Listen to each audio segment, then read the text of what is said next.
اما بعد فاعوذ باللہ من الشیطان الرجیم بسم اللہ الرحمن الرحیم والعصر ان الانسان لفی خسر الا الذین آمنوا وعملوا الصالحات وتواصوا بالحق وتواصوا بالصبر صدق اللہ العظیم۔ رب اشرح لي صدری ویسر لي امری واحلل عقدۃ من لسانی یفقهوا قولی۔ اللهم ارحمنا بالقرآن العظیم واجعله لنا اماما ونورا وهدى ورحمہ، آمین یا رب العالمین۔ والعصر، زمانہ گواہ ہے۔ سب سے پہلی بات تو یہ سمجھیے کہ عربی زبان میں زمانے کے لیے عصر کا لفظ بھی ہے، دہر کا لفظ بھی ہے، اور عجیب حسن اتفاق یہ ہے کہ دونوں کے حوالے سے صورتیں موجود ہیں، سورۃ العصر جس پر ہم اس وقت غور کر رہے ہیں، اور سورۃ الدہر هل اتى على الانسان حين من الدهر لم يكن شيئا مذكورا۔ یہ دہر اور عصر کے درمیان فرق کیا ہے؟ ان دونوں میں وہ جو اب انسان کا کانسیپٹ ہے، ہماری جو ہائر فزکس ہے جہاں پہنچی ہے، کہ اصل میں یہ ٹائم اینڈ سپیس یہ ایک ہی کمپلیکس ہے، یہ جدا اینٹیٹیز نہیں ہے، ایک ہی کمپلیکس ہے جس کے کمپوننٹس ہیں۔ جیسے مثلا یہ سپیس ہے جو آپ کے سامنے ہے، یہ 3 ڈائمینشنل کانسیپٹ ہے اس کا۔ کوئی شے اتنی لمبی، اتنی چوڑی، اتنی اونچی یا گہری، یہ 3 ڈائمینشنز ہیں۔ Time is the 4th dimension of the space, اور کہا یہ جاتا ہے کہ جیسے یہ تینوں ڈائمینشنز جو ہیں، اب یہ اوپر جا کر آپ دیکھ رہے ہیں کہ یہ مل رہی ہیں لکیریں، لمبائی والی آ گئی، چوڑائی والی آ گئی، اونچائی والی آ گئی، اور یہ تینوں لکیریں جو ہیں یہ ایک دوسرے پر زاویہ قائمہ بنا رہی ہیں، رائٹ اینگلز، تینوں ایک دوسرے میں۔ وہ کہتے ہیں کہ یہ جو ٹائم ایلیمنٹ ہے یہ بھی زاویہ قائمہ بناتا ہے ان تینوں کے ساتھ، اور ممکن نہیں ہے، یہ ہمارے کانسیپٹ میں ممکن ہی نہیں ہے۔ کوئی لائن کا آپ تصور کر سکتے ہیں؟ تو 2 کے ساتھ زاویہ قائمہ ہوگا تو، اور تیسری کے ساتھ وہ جو اسٹریٹ لائن بن جائے گی، 180 کا زاویہ ہوگا۔ لیکن کہتے ہیں یہ فزکس ہے، یہ میتھمیٹکس ہے، اب جو بڑے لوگ ہیں، اب کوئی چیز ہمارے تصور میں نہ آ سکے، ہمارا تصور محدود ہے، اسی 3 ڈائمینشنل سپیس کے اندر ہی ہم نے پروان چڑھا ہے ہم، اور ہمارا سارا تصور اور تخیل بھی انہی کے اندر ہے۔ تو سپیس اینڈ ٹائم کمپلیکس کے اندر عصر میں زیادہ زور اور ایمفیسس جو ہے وہ ٹائم کی طرف ہے، اور دہر میں سپیس کی طرف ہے، لیکن ان دونوں کے اندر ٹائم اینڈ سپیس کمپلیکس دونوں کا تصور موجود ہے۔ اس کو فلسفے میں کہا جاتا ہے، ایک ہے ایبسولوٹ ٹائم یا پیور ڈیوریشن، جس میں کوئی مرور نہیں ہے، جس میں ماضی، حال، مستقبل نہیں ہے، زمانے کے گزرنے کا کوئی تصور نہیں ہے۔ ایک ہے سیریل ٹائم، وہ زمانہ جو گزر رہا ہے، کل تھا پھر آج آ گئی ہے، کل تھی اور آج آ گئے، آج ہے اور پھر کل جو ہے ایک اور کل آ جائے گی۔ اسی طریقے سے سیریل ٹائم اور ایبسولوٹ ٹائم۔ عصر تیزی سے گزرنے والا زمانہ گواہ ہے، قسم ہے اس زمانے کی جو تیزی سے گزر رہا ہے۔ والعصر، اس میں اگر آپ کو یاد ہو، میں نے میٹرک کے زمانے میں سام آف لائف ایک نظم جو ہے انگریزی زبان کی بڑی عمدہ نظم ہے، اس کا ایک سٹینزا آپ کو سنا رہا ہوں۔ Art is long and time is fleeting and our hearts though stout and brave still like muffled drums are beating funeral marches to the grave۔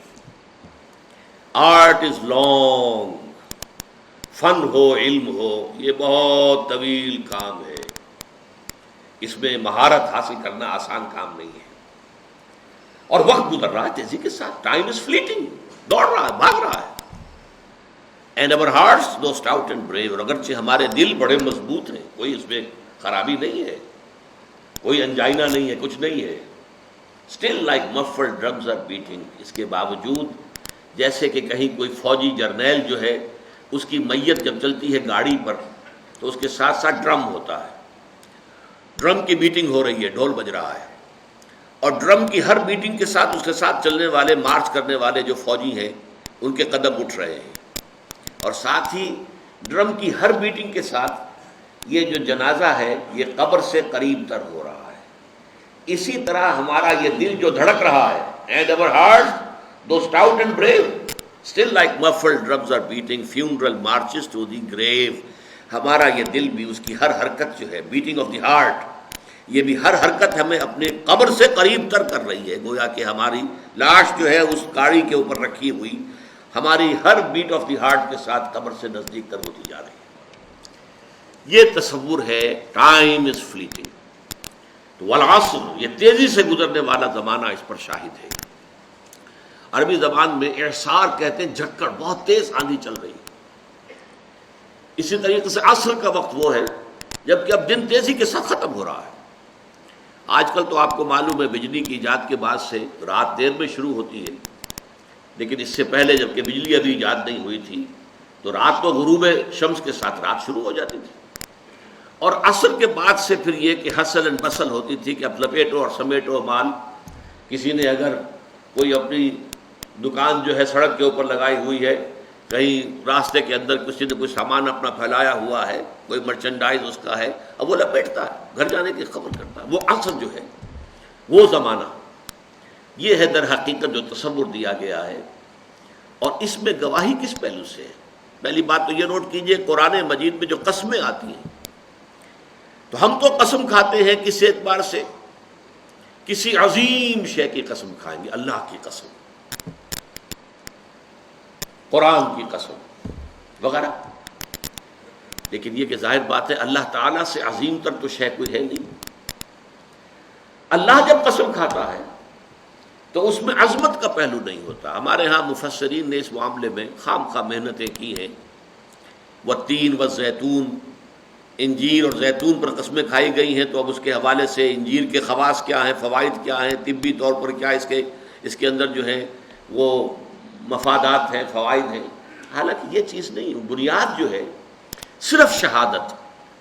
اللہ کی قسم بھی ہم جب کھاتے ہیں تو کیوں کھاتے ہیں؟ کس بات پر کھاتے ہیں؟ اپنے کسی سٹیٹمنٹ پر اللہ کی قسم کھاتے ہیں کہ میں اللہ کو گواہ کر کے کہہ رہا ہوں کہ جو کچھ میں کہہ رہا ہوں یہ ٹھیک ہے، یا کسی وعدے پر اللہ کی قسم کھاتے ہیں کہ اللہ کی قسم میں تمہاری یہ بات پوری کر دوں گا. تو گویا کہ مقصود کیا ہے؟ گواہی. اللہ گواہ ہے، اللہ کو گواہ کر کے اللہ شہید بیننا و بینکم، اللہ گواہ ہے ہمارے اور تمہارے مابین. تو قرآن مجید میں جو قسمیں اللہ نے کھائی ہیں ان میں مجرد شہادت ہے پیش نظر، اس میں عظمت کا پہلو نہیں ہوتا. اس لیے کہ یہاں قسم کھانے والا عظیم ترین ہے، اس سے عظیم تر تو کوئی شے ہے نہیں. اب زمانے کی گواہی کیا ہے وہ میں آپ سے عرض کر چکا ہوں. پوری انسانی تاریخ کا جو بھی چشمدید گواہ ہے وہ زمانہ ہے. یہ زمانے کی چادر سورہ اعراف کے اندر آپ اس کو دیکھیں گے. پہلے وہ تخلیق آدم وغیرہ کا ذکر ہوا ہے، اس کے بعد قیامت کا ذکر، اور اس کے بعد جو کچھ ہونا ہے جنت والے اور دوزخ والے اور اصحاب الاعراف ان کا قصہ ہے. یہ تو گویا کہ دو انتہائیں ہو گئی، ابتدا انتہا. اس کے درمیان پھر شروع ہوتا ہے حضرت نوح کا معاملہ، حضرت ہود کا، حضرت صالح کا، حضرت لوط کا، حضرت شعیب کا، اور پھر بڑی تفصیل جو ہے حضرت موسیٰ علیہ السلام. یہ سب تاریخ ہے. یہ زمانہ ان تمام چیزوں کے تہذیب ابری چھا گئی دنیا میں، پھر ختم ہو گئی. یہ سارا عروج و زوال اس زمانے نے اپنی آنکھوں سے دیکھا ہے. یہ چشمدید گواہ ہے. بڑی بڑی عظیم سلطنتیں بنی اور پھر ٹکڑے ٹکڑے ہو کر منتشر ہو گئی، ہوا ہو گئی. اسی طریقے سے بڑے عظیم لوگ آئے دنیا کے اندر، پھر ان کا نام و نشان مٹ گیا، ان کی یاد تک جو ہے لوگوں کے ذہنوں میں نہیں رہی. اس میں کیا اصول ہیں، کیا قواعد ہیں؟ عروج ہوتا ہے تو کیوں ہوتا ہے، زوال ہوتا ہے تو کیوں ہوتا ہے؟ قرآن مجید ان سب سے بحث کرتا ہے.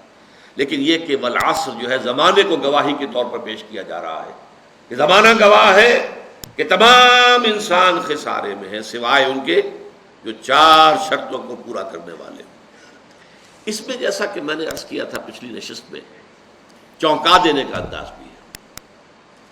جیسے یہ وقت تیزی سے گزر رہا ہے، آپ انگریزی میں بھی کہتے ہیں catch the time by the forelock, وقت کو اس کے ماتھے کے بالوں سے پکڑ کے رکھو کیونکہ یہ تو تیزی سے چلا جائے گا. اور یہی ہمارا اصل سرمایہ ہے، اسی میں کچھ بنانا ہے، اسی میں کچھ کرنا ہے، اسی میں کچھ کمانا ہے. اس کے لیے بڑی پیاری مثال دی ہے بعض مفسرین نے.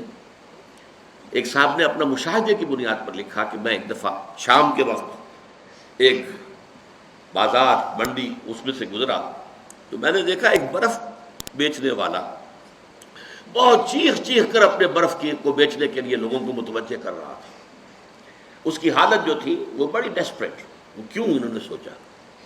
اس لیے کہ اس کا برف تو پانی ہو جائے گا، زیرو ہو جائے گا اگر بکا نہ.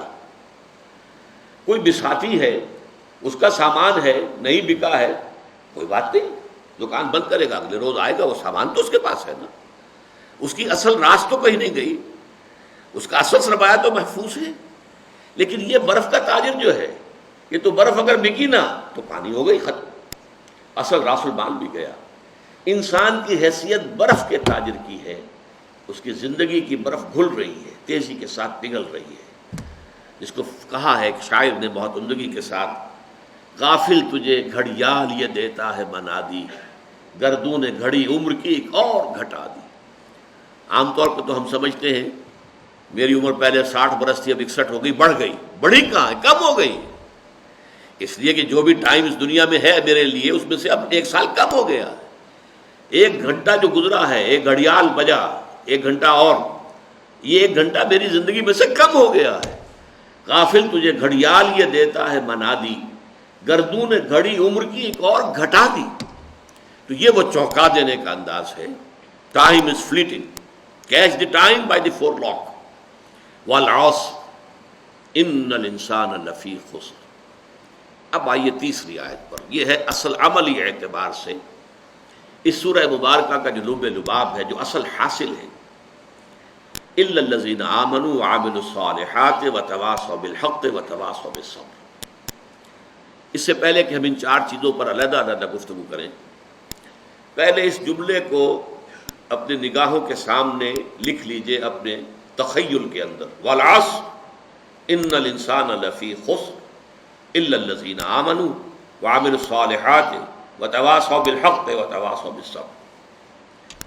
پہلا نتیجہ برآمد کیجئے، اس میں انسان کی کامیابی اور ناکامی کا ایک معیار ہمارے سامنے رکھا گیا. اگر یہ 4 چیزیں ہیں تو انسان کامیاب ہے. چاہے مفلس ہو، قلاش ہو، دنیا میں اس کو کوئی جاننے والا نہ ہو، کوئی پہچانتا نہ ہو، اگر یہ 4 چیزیں ہیں تو وہ کامیاب ہے. اور اگر یہ چیزیں نہیں ہیں تو چاہے بادشاہ ہو، لکھ پتی ہو، کروڑ پتی ہو، چاہے بہت زبردست اونچے محل میں حویلیوں میں رہتا ہو، کچھ بھی ہو، وہ ناکام ہے. کامیابی اور ناکامی، ذالک یوم التغابن، آگے چل کر جب سورہ تغابن ہم پڑھیں گے تو یہ نقطہ کھل کر تفصیل سے آئے گا. قرآن مجید کی یہ صورت ہمارے سامنے معیار رکھ رہی ہے. کامیابی کا معیار کیا ہے، ناکامی کا معیار کیا ہے. دیکھیے ہر انسان، کچھ لوگ تو ہوتے ہیں بہت ہی ڈھیلے ڈھالے قسم کے، جن کی زندگی میں کوئی خاص امنگ، کوئی ولولہ نہیں ہوتا، کوئی حال، کوئی مقصد نہیں، کچھ نہیں. گویا کہ وہ خود زندہ نہیں ہوتے بلکہ زندگی انہیں گزار رہی ہوتی ہے. لیکن اکثر لوگ جو آپ کو ملیں گے، کوئی نہ کوئی امبیشنز ہیں، کوئی مقاصد ہیں، کوئی نہ کوئی نام سامنے جو ہے. کوئی طالب علم ہے، ان سے جا کے پوچھئے، کوئی کہے گا میں ڈاکٹر بننا چاہتا ہوں، میں انجینئر بننا چاہتا ہوں، میں کمپیوٹر کی تعلیم حاصل کرنا چاہتا ہوں، میں کوئی بڑا وکیل بننا چاہتا ہوں. ہر شخص کے سامنے کامیابی کا کوئی نہ کوئی معیار ہے. وَلِكُلٍّ وِجْهَةٌ هُوَ مُوَلِّيهَا، ہر ایک نے اپنے لیے ایک ہدف معین کیا ہوا ہے اور اسی کی طرف رخ کیے ہوئے بھاگ دوڑ کر رہا ہے. ہمارے ذہنوں میں کامیابی کے معیارات ہیں. زیادہ دولت ہو جائے کامیابی ہے. ہم عام طور پر یہ نہیں سوچتے یہ دولت حرام سے آئی ہے یا حلال سے آئی ہے. بہت اونچا محل دیکھا، محسوس ہوا یہ لوگ تو یہ شخص جو اس میں رہ رہا ہے بہت، جیسے کہ قارون جب نکلا تھا اپنے پورے شان و شوکت کے ساتھ تو اس کی قوم کے لوگوں نے کہا تھا کہ یہ تو بڑا خوش نصیب انسان ہے، حظ عظیم والا ہے، لیکن جب پھر وہ دھسا دیا گیا زمین میں تو انہوں نے کہا کہ ہاں اللہ تعالیٰ کا بڑا فضل ہم پر ہوا کہ ہم قارون کے مانند نہیں تھے، ورنہ ہمیں بھی دھسا دیا گیا ہوتا۔ لیکن یہ تو بات کی بات ہے نا، جب قارون کو دیکھا تھا شان و شوکت کے ساتھ نکلا ہے لوگوں میں، اس وقت تو یہ کہ اعصاب تھر تھرا جاتے ہیں لوگوں کے۔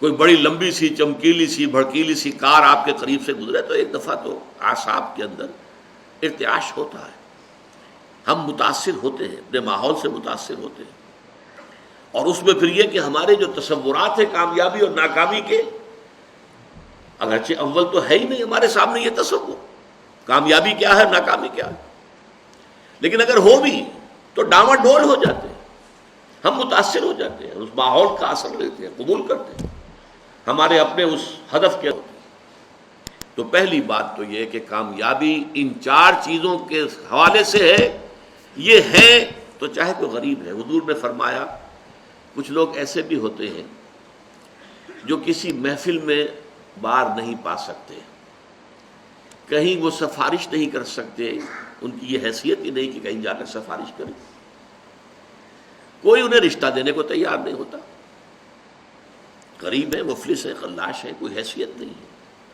لیکن اللہ کی نگاہوں میں ان کا مقام وہ ہے کہ اگر وہ کہیں بھولے سے بھی کوئی قسم کھا بیٹھے تو اللہ تعالیٰ ان کے قسم کی لاج رکھے گا۔ مفلس ہونا، خلاش ہونا، گمنام ہونا، اس میں کوئی حرج نہیں، اگر ایمان ہے، عمل صالح ہے، تواصی بالحق ہے، تواصی بالصبر ہے، اگر یہ چیزیں ہیں تو ظاہر بات ہے کہ پھر انسان کی کامیابی ہے۔ کتنے ہی صحابہ تھے حضور کے جنہیں فقراء کہا جاتا ہے، جو اصحاب صفہ تھے، خاص طور پر کھانے پینے کے لیے کچھ نہیں، کسی وقت کوئی صدقہ کو آ گیا، کچھ مال کہیں کسی نے بھیج دیا انصاری نے تو کچھ کھا لیا، ورنہ نہیں، پڑے ہیں در پر۔ حضور کی صحبت اور علم یہی وجہ ہے، حضرت ابو ہریرہ اصحاب صفہ میں سے تھے، حالانکہ سن 7 ہجری میں ایمان لائے ہیں، گویا کہ حضور کے ساتھ ان کی رفاقت جو ہے زیادہ سے زیادہ 3 برس کی بنتی ہے، 4 برس کی بنتی ہے، اس سے زیادہ نہیں، لیکن سب سے زیادہ کثیر تعداد میں احادیث انہی سے مروی، 24 گھنٹے بھی وہی پڑے، نہ کوئی کاروبار ہے، نہ کوئی دھندا ہے، نہ کوئی دکان ہے، نہ کوئی اور محنت مزدوری ہے، اور وہ فرماتے ہیں خود کہ بسا اوقات ایسا ہوتا تھا کہ کئی وقت کے فاقے کی وجہ سے مجھ پہ بے ہوشی طاری ہو جاتی تھی، تو لوگ آتے تھے اور میری گردن پر اپنا پاؤں رکھتے تھے، وہ سمجھتے تھے کہ اسے مرگی کا دورہ پڑا ہے، حالانکہ مجھے بے ہوشی ہوتی تھی فاقے کی وجہ سے، یہ کیفیت تھی۔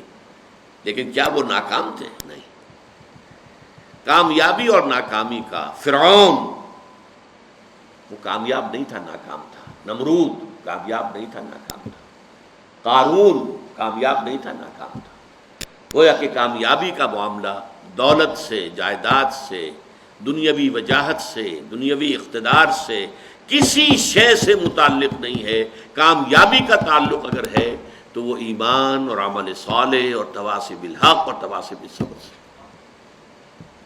دوسرا نتیجہ نکالیے، اس سورہ مبارکہ میں کامیابی کی جو کم سے کم شرائط ہیں وہ بیان ہو رہی ہیں۔ نوٹ کیجئے، اگر انداز یہ ہوتا زمانہ گواہ ہے وہ لوگ بہت اونچے مراتب حاصل کر لیں گے جنہوں نے یہ شرطیں پوری کر دیں، ٹھیک، تو ایک امکان تھا کہ اگر یہ ساری شرطیں پوری نہ ہوں تب بھی کمتر درجے کی کامیابی تو حاصل ہو سکتی ہے، بہت اونچے مراتب نہ صحیح، نچلے درجے کے مراتب تک تو رسائی کا امکان ہے۔ یہ انداز نہیں ہے یہاں انداز کیا ہے؟ وَالْعَصْرِ إِنَّ الْإِنسَانَ لَفِي خُسْرٍ إِلَّا الَّذِينَ آمَنُوا وَعَمِلُوا الصَّالِحَاتِ وَتَوَاصَوْا بِالْحَقِّ وَتَوَاصَوْا بِالصَّبْرِ۔ زمانہ گواہ ہے اور زمانے کی قسم ہے، تمام انسان تباہ ہوں گے، برباد ہوں گے، سوائے ان کے جو یہ 4 شرطیں پوری کریں۔ یہ گویا کہ پاس مارکس ہیں، یہ فرسٹ ڈویژن سیکنڈ ڈویژن کی بات نہیں ہو رہی ہے، یہ ڈسٹنکشن کی بات نہیں ہو رہی ہے، بلکہ یہ در حقیقت بنیادی طور پر کامیابی کے لوازم ہیں، کامیابی کے لوازم ہیں، کامیابی کے لوازم ہیں، ورنہ ناکامی ہے، خسارہ ہے۔ استثناء جو ہے وہ اس کو واضح کر رہا ہے۔ تیسری بات اور بڑی اہم ہے، جب اللہ تعالی کامیابی کو 4 شرطوں کے ساتھ مشروط قرار دے رہا ہے تو ظاہر بات ہے یہ چاروں لازم ہیں، ان میں سے کسی کو بھی کم کر دینے کا آپ کو اختیار نہیں۔ یہ اللہ کا کلام ہے، اس میں شاعری نہیں ہے، اس میں کوئی قافیے اور ردیف کی رعایت سے کوئی الفاظ بڑھا نہیں دیے گئے، اس میں کوئی مبالغہ نہیں ہے، یہ تو ایک ایک حرف اپنی جگہ پر اٹل ہے۔ وَالْعَصْرِ إِنَّ الْإِنسَانَ لَفِي خُسْرٍ إِلَّا الَّذِينَ آمَنُوا وَعَمِلُوا الصَّالِحَاتِ وَتَوَاصَوْا بِالْحَقِّ وَتَوَاصَوْا بِالصَّبْرِ۔ یہ چاروں چیزیں لازم ہیں۔ اس کو یوں سمجھیے کہ اگر کوئی معالج آپ کا، آپ گئے ہیں، آپ نے نبض دکھائی ہے، یہ جو بھی اپنا تشخیص ہوئی ہے، اب نسخہ لکھا گیا ہے، اس میں 4 دوائیں لکھ دی گئی، آپ نے اس میں سے اپنی مرضی سے 3 ختم کر دی یا 2 ختم کر دی یا 1 بھی ختم کر دی فرض کیجئے، تو اب یہ نسخہ اس ڈاکٹر کا نہیں رہا، یہ اب آپ کا نسخہ ہے۔ آپ کو معلوم ہے نسخوں میں یہ ہوتا ہے کہ ایک دوا کے کوئی سائیڈ ایفیکٹس ہیں جو خراب ہیں، اس کے کچھ سمی اثرات ہیں، زہریلے اثرات ہیں، تو دوسری شے شامل کی جاتی کریکٹیو کی حیثیت سے کہ اس کا ازالہ ہو جائے۔ آپ نے وہ کریکٹیو نکال دیا تو مارے گئے نا، وہ نسخہ شفا نہیں رہے گا، وہ نسخہ ہلاکت بن جائے گا۔ آپ اس میں سے کسی بھی شے کو ساقط کرنے کا حق نہیں رکھتے، بلکہ اس کے اندر تباہی اور بربادی آ جائے۔ یہ بات کیوں میں اس ایمفیسس کے ساتھ کہہ رہا ہوں؟ آپ اگر جائزہ لیں گے تو معلوم ہوگا کہ ہماری عظیم اکثریت محض ایمان کی بنیاد پر کامیابی اور نجات اور فوز و فلاح کی 100% امیدوار بن کر بیٹھی ہوئی ہے، اور ایمان بھی صرف زبانی کلامی ایمان، اور اگر عمل صالح کو تھوڑا بہت ہو گیا، نماز روزہ ہو گیا تو کیا کہنے صاحب، اس کے بعد تو ظاہر بات ہے کہ کوئی سوال ہی پیدا نہیں ہوتا کہ ہمارا کئی معاملہ جو ہے ناکامی کا ہو جائے۔ تواصی بالحق اور تواصی بالصبر تک تو کسی کے پہنچنے کا سوال ہی نہیں، ہمارے ذہنوں سے خارج ہے۔ یہ بھلائی کی تبلیغ کرنا یہ مولویوں کا کام ہے، ہمارا کام تو نہیں، یہ ہمارے تصورات ہیں۔ ان تصورات کو توڑ پھوڑ کر صحیح دینی تصور کو واضح کرنے کے لیے سورۃ العصر جو ہے اس پر غور و فکر اور تدبر۔ یاد کیجئے جو میں نے پچھلی نشست میں آپ کو اقوال سنائے تھے امام شافعی کے، لو تدبر الناس هذه السورۃ لوسعتهم، اگر لوگ صرف اس ایک سورت کے اوپر تدبر کریں تو یہ ان کے لیے کافی ہو جائے گی۔ لو لم ينزل من القرآن سواها لکفت الناس، اگر قرآن میں سوائے اس ایک سورت کے اور کچھ نازل نہ ہوتا تو یہ بھی انسانوں کے لیے کافی تھی۔ تو پہلی بات یہ کہ یہاں پر کامیابی اور ناکامی کا ایک معیار ہمارے سامنے آ رہا ہے، کاش کہ یہ ہمارے دلوں میں کھد جائے، کھب جائے، جیسے کہتے ہیں کہ نقش فی الحجر، پتھر میں جیسے کوئی چیز جو ہے کھود دی جائے، ایسے ہمارے دلوں میں یہ حقیقت کھد جائے۔ کامیابی ان چیزوں سے ہے، ایمان، عمل صالح، تواصی بالحق، تواصی بالصبر۔ کامیابی دولت سے، وجاہت سے، اقتدار سے، جائیداد سے، سرمایہ سے نہیں۔ نمبر 2، یہ کم سے کم لوازم ہیں نجات کے۔ نمبر 3، ان میں سے کسی کو ساقط کرنے کا آپ کو اختیار نہیں۔ اب اس کے لیے میں آپ کو ایک قول سنانا چاہتا ہوں، امام فخر الدین رازی رحمۃ اللہ علیہ، آپ کو معلوم ہے تفسیر کبیر بہت بلند تفسیر ہے اور بہت مفصل تفسیر ہے، 30 اجزاء میں ہے، اگرچہ اس میں فلسفہ، منطق، فلکیات اس زمانے کی، اس میں کافی کچھ چیزیں ایسی ہیں جس کی بنا پر عام طور پر اس تفسیر کا وہ مقام نہیں سمجھا جاتا، بلکہ بعض حضرات جو ہیں خاص طور پر جو اہل حدیث مزاج کے حضرات ہیں وہ تو کہتے ہیں فیہ کل شیء الا التفسیر، اس میں ہر چیز موجود ہے سوائے تفسیر کے۔ اس لیے فلکیات کی بحثیں ہیں، ریاضیات کی بحثیں ہیں، منطق کی بحثیں ہیں، تو بہت ہی اس اعتبار سے وہ اب ایک خاص دور کے اندر تو یوں سمجھیے کہ اس کا بہت بڑا جو ہے مقام، بہت اونچا مقام تھا۔ آج بھی میں اسے بہت اہم تفسیر سمجھتا ہوں۔ انہوں نے اس صورت کے بارے میں جو بات کہی ہے، هذه الآیہ اس تیسری آیت کے بارے میں کہتے ہیں علم ان هذه الآیہ فیہا وعید شدید، اس آیت میں بڑی شدید وعید اللہ تعالیٰ کی طرف سے آئی ہے، بأن اللہ تعالی حکم بالخسار علی جمیع الناس، اس لیے کہ اللہ تعالیٰ نے تو خسارے کا، بربادی کا، تباہی کا فیصلہ کر دیا تمام انسانوں کے لیے، الا من کان آتیا بہذہ الاشیاء الاربعۃ، سوائے اس کے کہ جو ان چار شرطوں کو پورا کرنے والا ہو، وہی الایمان، وہ چار شرطیں کیا ہیں؟ نمبر 1 ایمان، والعمل الصالح، اور عمل صالح، والتواصی بالحق، اور تواصی بالحق، والتواصی بالصبر، اور تواصی بالصبر، ودل ذالک، یہ ہے جملہ جو ہے دل ذالک، اس سے دلالت ہوئی اس بات کی طرف، رہنمائی ہوئی اس بات کی طرف، ان النجات معلقۃ بمجموع هذه الاشیاء، کہ نجات معلق ہے، منحصر ہے ان چاروں چیزوں کے مجموعے پر۔ یہ ہے نتیجہ، منطقی اعتبار سے اس جملے سے یہ نتیجہ نکلتا ہے، صحیح نکلتا ہے، 100% درست ہے۔ اسی نجات کے لفظ کو جو میں نے لیا ہے، جو اس قول میں ہے امام راضی کے، نجات کی راہ، سورۃ العصر کے موضوع پر جو میری کتاب ہے، اور میں مشورہ دوں گا جن کو بھی دلچسپی سورہ مبارکہ سے ہو گئی ہو وہ ضرور اس کتاب کا مطالعہ کریں۔ اس میں ایک تحریر بھی میری شامل ہے، ایک تقریر شامل ہے۔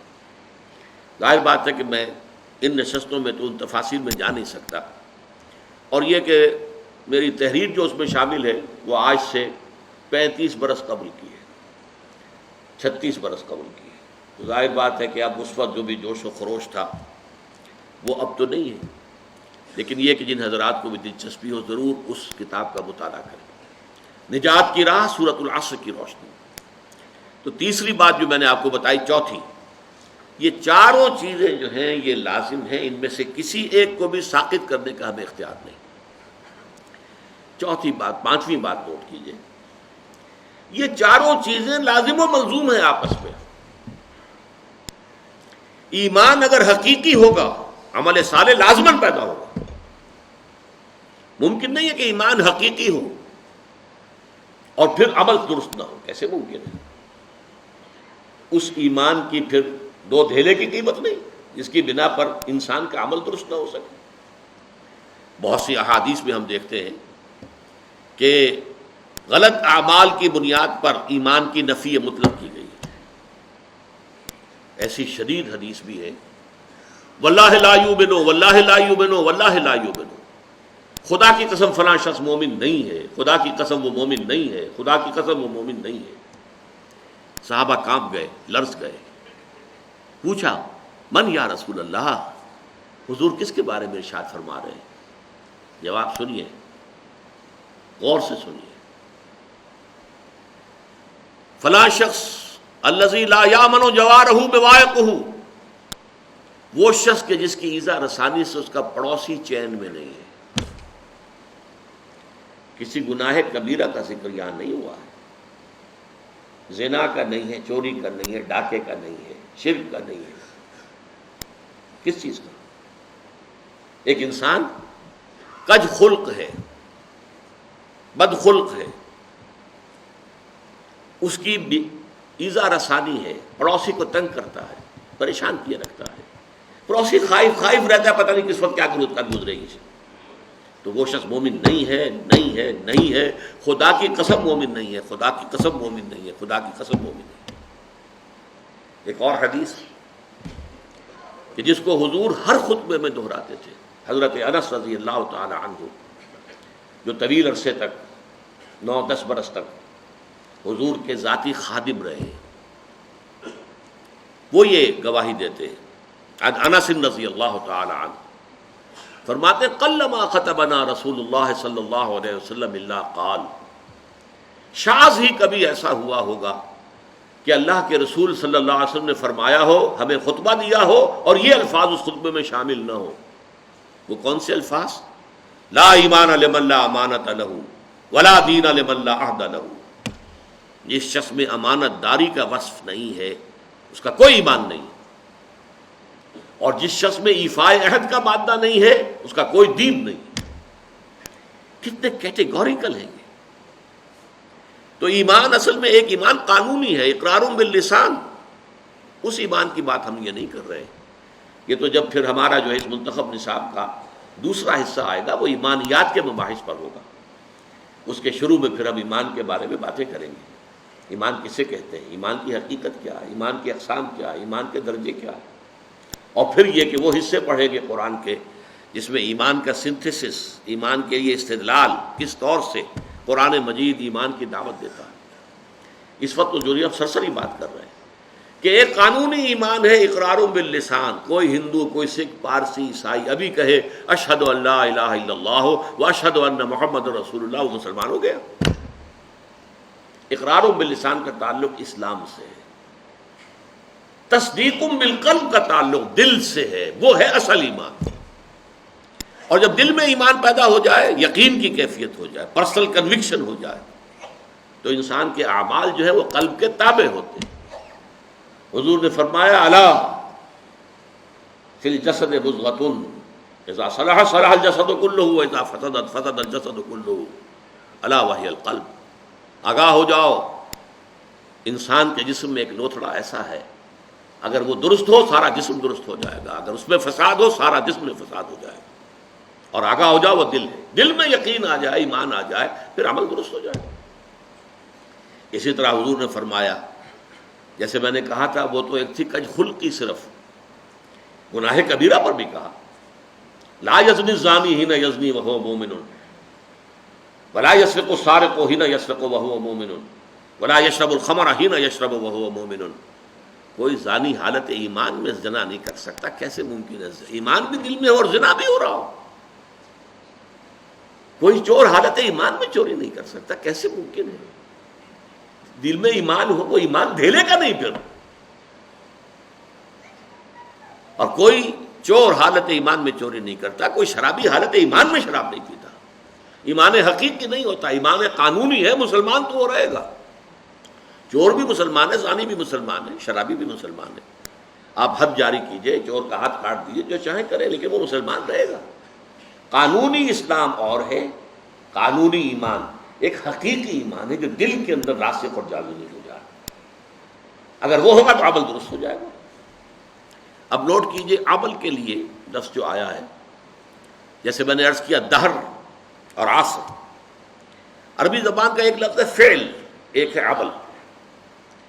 انسان سے جو بھی حرکت سرزد ہو رہی ہو، خواہ وہ بالارادہ ہو، غیر ارادی طور پر ہو، خواہ وہ بڑی سہولت سے ہو جاتی ہو، خواہ اس میں مشقت آتی ہو، تکلیف جھیلنی پڑے، وہ فعل ہے.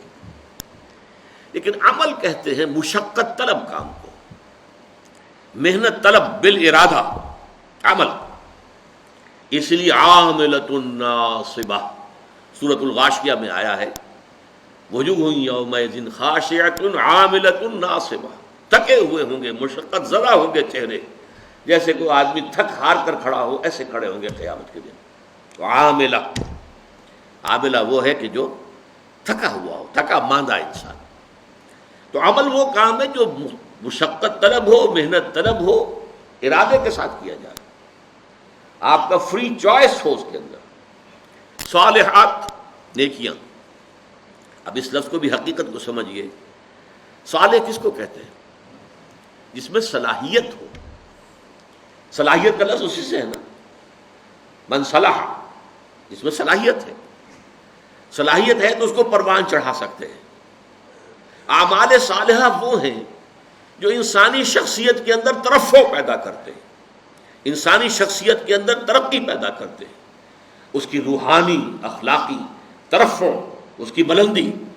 وہ افعال، وہ اعمال، وہ بالارادہ کیے جانے والے عمل، وہ تھکا دینے والی مشقت جس سے انسان روحانی طور پر بلندی حاصل کرے، اخلاقی اعتبار سے ترفع حاصل کرے، وہ اس مقام کو حاصل کرنے جس مقام پر اللہ نے اسے پیدا کیا. لقد خلقنا الانسان فی احسن تقویم.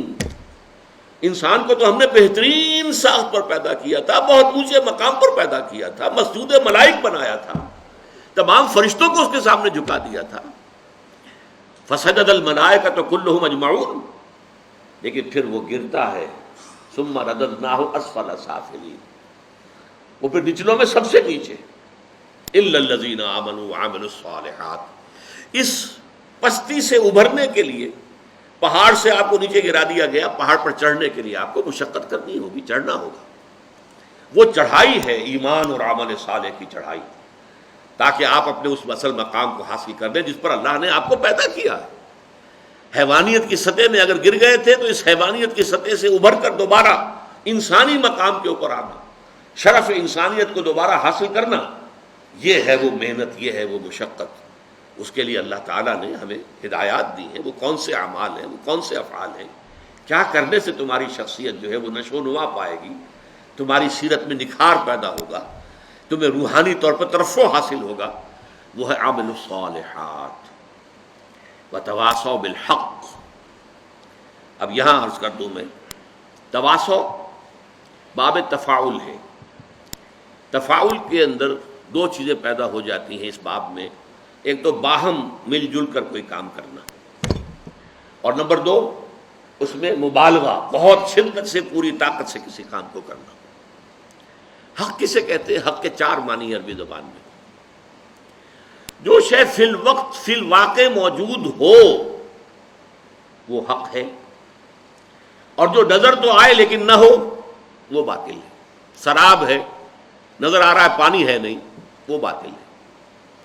حق وہ ہے جو موجود ہو، اور وہ شے کہ جو نظر آئے اور ہو نہ، وہ باطل ہے۔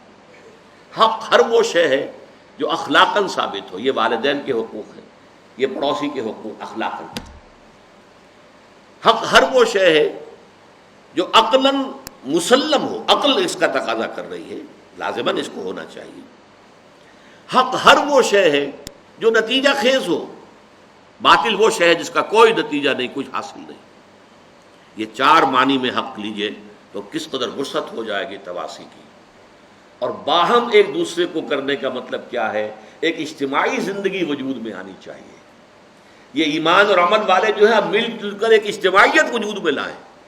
یہ اجتماعیت ایک دوسرے کو سہارا دیتے ہوئے آگے بڑھے گی، ایک دوسرے کو حق کی وصیت کریں گے، کسی کا پاؤں پھسلنے لگے گا تو پھر سہارا دے کر اٹھائیں گے، اسے ساتھ لے کر چلیں گے۔ وتواصوا بالحق، اور حق اب میں عرض کر دوں، چھوٹے سے چھوٹا حق بھی ہے اور بڑے سے بڑا حق بھی ہے۔ دو چیزیں میں بیان کر دیتا ہوں۔ کسی نے کسی کے 100 روپے 200 روپے دینے ہیں، وہ نہیں دے رہا ہے، اس سے جا کر کہنا بھائی آپ اس کے پیسے دے دیجیے، ادا کر دیجیے، یہ بھی تواصی بالحق ہے۔ بچے گلی میں کھیل رہے ہیں، اندیشہ ہے کسی گاڑی کا جو ہے شیشہ پھوڑیں گے، کیا کریں گے، اگر آپ ذرا ان سے کہیں یہ بھی تواصی بالحق ہے کہ بیٹے یہ کھیلنے کا میدان نہیں ہے، آپ جا کر کہیں میدان میں کھیلیں، تواصی بالحق ہے۔ اور سب سے بڑا حق، یہ زمین اللہ کی ہے، یہاں اللہ کا حکم چلنا چاہیے، یہاں سے وہاں تک تواصی بالحق ہے۔ یہ چھوٹا حق بھی ہے، بڑا حق بھی ہے،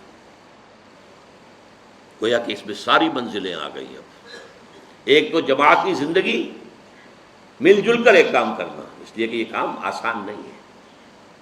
اس کام کے لیے جیسا کہ اگلا مرحلہ آئے گا، وہ تواصی بالصبر، بڑے صبر کی ضرورت بھی ہوگی، مشقتیں بھی جھیلنی ہوں گی، تکلیفیں برداشت کرنی ہوں گی، پرسیکیوشن برداشت کرنی ہوگی۔ لیکن یہ چھوٹے سے چھوٹے حق سے لے کر بڑے سے بڑے حق تک، جب انسان حق کا علم بردار بنتا ہے، اسی لیے میں نے عرض کیا تھا کہ قرآن مجید کے مضامین میں سے دعوت اللہ، دعوت الی سبیل اللہ، ادع الی سبیل ربک بالحکمۃ والموعظۃ الحسنۃ وجادلهم بالتي احسن، شہادت علی الناس، نہی عن المنکر، امر بالمعروف، دعوت الی الخیر، جہاد فی سبیل اللہ۔ اللہ کی زمین ہے، اللہ کا قانون نافذ ہونا چاہیے، اللہ کا نظام قائم ہونا چاہیے، اس کے لیے جد و جہد، اس کے لیے محنت، اس کے لیے مشقت، اس کے لیے بھاگ دوڑ، اس کے لیے اپنا وقت، اپنی صلاحیت، اپنے مالی وسائل کو صرف کرنا، یہ سب اس میں آ گئے، تواصی بالحق۔ اس لیے کہ چھوٹے سے لے کر اور بڑے سے بڑے حق تک، جب آپ چھوٹے معاملے کے اندر حق کا ساتھ دیں گے تو بڑے میں بھی اللہ تعالیٰ توفیق دے گا کہ آپ اس کے علمبردار بن کر کھڑے ہو جائیں۔ یا ایھا الذین آمنوا کونوا قوامین بالقسط شہداء للہ، اہل ایمان عدل و انصاف کے علمبردار بن کر کھڑے ہو جاؤ اللہ کی گواہی دینے کے لیے۔ اور یا ایھا الذین آمنوا کونوا قوامین للہ شہداء بالحق، اے ایمان والو کھڑے ہو جاؤ پوری طاقت کے ساتھ اللہ کے لیے اور حق کے گواہ بن کر۔ یہ سارا معاملہ جو ہے یہ تواصی بالحق میں ہے۔ اس کے بعد آخری مرحلہ تواصی بالصبر، اس لیے کہ یہ تواصی بالحق جو ہے، الحق مر، حق جو ہے کڑوا ہوتا ہے۔ آپ بچوں سے بھی کہیں گے کہ بیٹے یہاں نہ کھیلو تو ہو سکتا ہے کہ وہ گستاخی کریں، کہ آپ اپنا راستہ لیں، جی آپ کون ہوتے ہیں؟ کسی سے کہیں گے بھائی تم نے اس کے 200 روپے دینے کیوں نہیں دیتے، دے دو۔ بھائی تم کون ہوتے ہو ہمارے معاملے میں آنے والے؟ ریزنٹمنٹ ہوگی، اس سے جوابی کارروائی ہوگا۔ اور یہ تو چھوٹے حقوق کی بات میں کر رہا ہوں، ذرا بڑے حق کی بات کر کے دیکھیے، جو وقت کے شداد ہیں، فرائض ہیں، نماردہ ہیں، ظاہر بات ہے کہ وہ کبھی برداشت کریں گے کہ حق کا بول بالا ہو، اللہ کا دین قائم ہو جائے، ہماری بادشاہتیں ختم ہو جائیں؟ کوئی فرعون چاہے گا؟ کوئی نمرود چاہے گا؟ یہ کبھی نہیں ہوگا۔ اسی لیے تیسرا سبق ہوگا انشاءاللہ اس منتخب نصاب کا، سورہ لقمان کا دوسرا رکوع۔ حضرت لقمان کی نصیحتوں میں کیا تھا اپنے بیٹے کو؟ ایک بڑی جامع نصیحت کیا تھی؟ یا بنی اقم الصلاۃ وامر بالمعروف وانھ عن المنکر واصبر علی ما اصابک، اے میرے بچے نماز کو قائم رکھیو اور دیکھیو نیکی کا حکم دیجو، بدی سے روکیو، اور پھر جو تجھ پر بیتے اس پر صبر کیجو۔ بدی سے روکنے کے بعد یقیناً تمہیں ریزنٹمنٹ کا سامنا کرنا پڑے گا، ریزنٹمنٹ پرسیکیوشن تک بھی آ سکتی ہے۔ کیا لڑائی تھی؟ کیوں مارا جا رہا تھا حضرت بلال کو، اور کیوں جو ہے ننگے بدن دہکتے ہوئے انگاروں پر لٹا دیا گیا تھا حضرت خباب بن الارت کو رضی اللہ تعالی عنہ؟ آخر یہی تو تواصی بالحق، اللہ کا دین، حق کی دعوت، حق کی طرف لوگوں کو بلانا۔ آخری بات وتواصوا بالصبر، جو میں نے عرض کیا، ایک اجتماعی زندگی میں ایک دوسرے کا ہاتھ پکڑ کر، آپ کو معلوم ہے کہ اگر سیلاب کا ریلا زوردار آ رہا ہو، اکیلے اکیلے کھڑے رہیں گے تو بہہ جائیں گے، لیکن 10-15 آدمی ہاتھ میں ہاتھ ڈال کر کھڑے ہو جائیں گے تو سیلاب کا ریلا انہیں بہا نہیں سکے گا۔ جب اجتماعی زندگی کے اندر پھر صبر کی ایک دوسرے کو نصیحت اور وصیت، اگر کسی وقت کسی کا حوصلہ جو ہے جواب دے رہا ہو، کسی کی ہمت جواب دیتی محسوس، اسے ساتھی اسے بک اپ کریں، اس کو حوصلہ دلائیں، دوبارہ اسے کہیں بھائی ہمت کرو، کھڑے ہو جاؤ، اس کا سہارا بنے، کہیں اسے تعاون کی ضرورت ہے تعاون پیش کریں۔ اس طریقے سے مل جل کر ایک اجتماعی زندگی کے ذریعے سے تواصوا بالصبر کا معاملہ بھی، جس کے لیے سورہ آل عمران کی آخری آیت یا ایھا الذین آمنوا اصبروا وصابروا ورابطوا واتقوا اللہ، اہل ایمان صبر کرو اور صبر میں دوسروں کا، اپنے جو مد مقابل ہیں، جو دشمن ہیں حق کے، ان کا مقابلہ کرو، ان سے زیادہ صبر کرو۔ یہ کفار بھی تو صبر کر رہے ہیں نا، یہ ابو جہل جو ہے صبر کر رہا ہے اپنے باطل معبودوں کے لیے۔ پہلے آیا تھا بدر میں، مارا گیا کہ نہیں مارا گیا؟ لیکن پھر مکے کے جو مشرکین تھے دوبارہ آ گئے 1 سال کے بعد، پہلے 1000 آئے تھے، اب 3000 آ گئے۔ وہ اپنے معبودان باطل کے لیے قربانیاں دینے کو تیار ہیں۔ تمہیں ان سے بڑھ کر قربانی دینی چاہیے، تمہیں ان سے بڑھ کر صبر کرنا چاہیے۔ تو یہ ہے صبر، یہ ہے 4 آیتیں۔ اس میں اگرچہ بعض نکات اب بھی تشنہ رہ گئے ہیں، لیکن بحیثیت مجموعی، جسے اصطلاحاً کہا جاتا ہے تذکیر بالقرآن، ایک ہے تدبر قرآن، گہرائیوں میں اترنا، ایمان کے لفظی معنی پر بحث ہو، ایمان کے عمل صالح اس کے مختلف پہلو، تواصی بالحق اس کے مختلف پہلو، ان میں آپس میں ربط کیا ہے، کیوں لازم و ملزوم ہے۔ اس حوالے سے کچھ چیزیں ہو سکتا ہے کہ میں اگلی نشست میں ابھی ان کی بھی تلافی کروں۔ باقی یہ کہ اللہ کے فضل و کرم سے جیسا بھی ہو سکا ہے، آج میں نے اس کا بحیثیت مجموعی، اس کا جو ایک لب لباب ہے وہ آپ کے سامنے بیان کر دیا ہے۔ اقول قولی ھذا واستغفر اللہ لی ولکم ولسائر المسلمین والمسلمات۔